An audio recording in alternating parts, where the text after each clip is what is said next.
തമിഴ്നാട് ഈറോഡിൽ +2 വിദ്യാർത്ഥിയെ സഹപാഠികൾ മർദ്ദിച്ചു കൊന്നു എന്ന വാർത്ത. ഈറോഡ് ടൗൺ സർക്കാർ സ്കൂളിലെ വിദ്യാർത്ഥി ആദിത്യയാണ് മരിച്ചത്. 2 വിദ്യാർത്ഥികൾ ഇപ്പോൾ അറസ്റ്റിലായിട്ടുണ്ട്.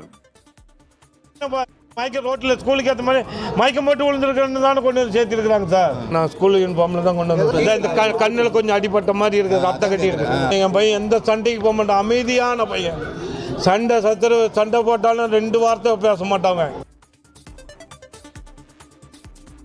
മുഹമ്മദ് റഹീസ് ചെന്നൈയിൽ നിന്ന് ചേരുകയാണ്. റഹീസ്, എന്തൊക്കെയാണ് വിവരങ്ങൾ? യഥാർത്ഥത്തിൽ ഈ +2 പഠിക്കുന്ന കുട്ടികൾ ഒരാളെ തല്ലിക്കൊല്ലാൻ തയ്യാറാകുന്നു.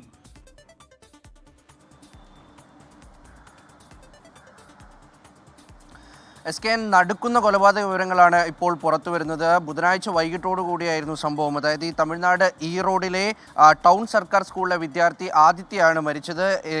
ഇപ്പോഴുണ്ടാകുന്ന പല കൊലപാതകങ്ങൾ പോലെ ഇതിൻ്റെ കാരണമായും ലഹരി ഉപയോഗമാണ് പ്രധാനമായും പറയപ്പെടുന്നത്. ഈ കുട്ടികൾ +2 വിദ്യാർത്ഥികളായിട്ടുള്ള കുട്ടികൾ ലഹരി ഉപയോഗിച്ചിരുന്നു, ഒപ്പം തന്നെ മദ്യപിച്ചിരുന്നു. ഈ കൊലപാതകം നടക്കുന്ന ബുധനാഴ്ച വൈകിട്ടും ഇവർ ലഹരി ഉപയോഗിച്ചിരുന്നു, മദ്യപിച്ചിരുന്നു എന്നുള്ള വിവരങ്ങളാണ് ഇപ്പോൾ പുറത്തു വന്നുകൊണ്ടിരിക്കുന്നത്. അതായത് ഈ കുട്ടികൾ നേരത്തെ ഇവർ തമ്മിൽ ഒരു വൈര്യമുണ്ടായിരുന്നു, ഈ ആദിത്യയും ഒപ്പം തന്നെ ക്ലാസ്സിലെ മറ്റു ചില കുട്ടികളുമായി. അതിനൊരു പ്രധാന കാരണമായി ആദിത്യ വീട്ടിൽ പറഞ്ഞിരുന്നത് ക്ലാസ്സിലെ പെൺകുട്ടികളുമായി താൻ സംസാരിക്കുന്നതിന് ഒരു വിഭാഗം കുട്ടികൾ തന്നെ ഭീഷണിപ്പെടുത്തിയിരുന്നു എന്ന് നേരത്തെ അച്ഛനോട് പറഞ്ഞിരുന്നു.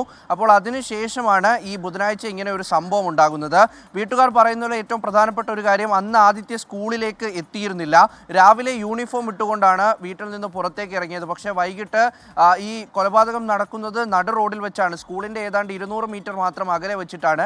അപ്പോൾ അവിടെ വെച്ച് ഈ മൃതദേഹം കാണുമ്പോൾ ആദിത്യ കളർ ഡ്രസ്സാണ് ധരിച്ചിരുന്നത്, സ്കൂളിലെ യൂണിഫോം ആയിരുന്നില്ല. അപ്പോൾ ഇതിനിടയിൽ വിദ്യാർത്ഥികൾ എവിടെയോ പോയിട്ടുണ്ട് എന്ന് മനസ്സിലാക്കിയിരുന്നു.